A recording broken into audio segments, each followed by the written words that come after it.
Mga kapuso, 4 na araw na lamang eleksyon 2025 na. Kaya naman naka-full alert ang buong hanay ng pulisya para magbantay sa seguridad sa darating na halalan.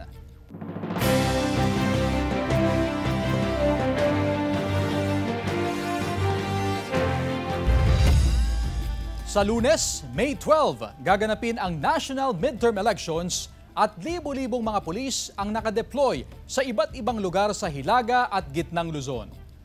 Kaugnay niya nakatutok live si Roland Umangay. Roland?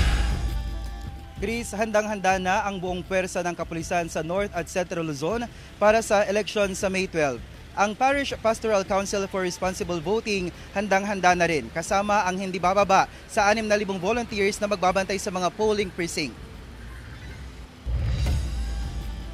Naka-full alert na ang Police Regional Office 1 para sa 2025 midterm elections. Nasa 9,339 na pulis ang nakadeploy sa iba't ibang lugar, habang 5,400 na pulis ang nagbabantay sa mga voting center. Ang paghahanda po ng Police Regional Office 1 ay masasabi nating handang-handa na.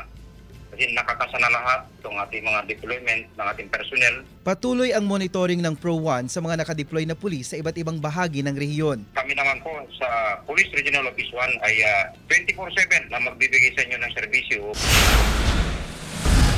Sa Dagupan City, naka-alerto na rin ng mga pulis para matiyak ang seguridad ng mga ACM sa voting centers. So ayun po, 24/7 po ang kanilang pagbabantay sa eskwelahan at ini-ensure po nila ang safety at security ng paraphernalia or yung mga ACM machines po natin. Ang Parish Pastoral Council for Responsible Voting o PPCRV nakahanda na rin para gampanan ang pagiging Citizens Election Arm. So lagi naming sinasabi sa aming mga volunteers, no, bago pa man din ho sumabak sa anumang hong trabaho sa pagiging volunteer ay magdasal, no.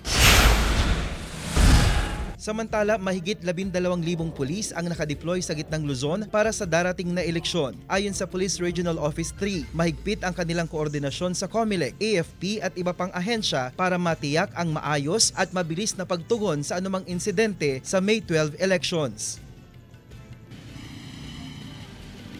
Ayon sa PRO1, isang election-related incident, ito ay verified ang kanilang naitala simula nang mag-umpisa ang election period.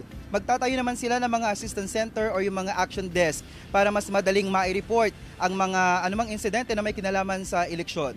Chris? Maraming salamat, Roland Umangay.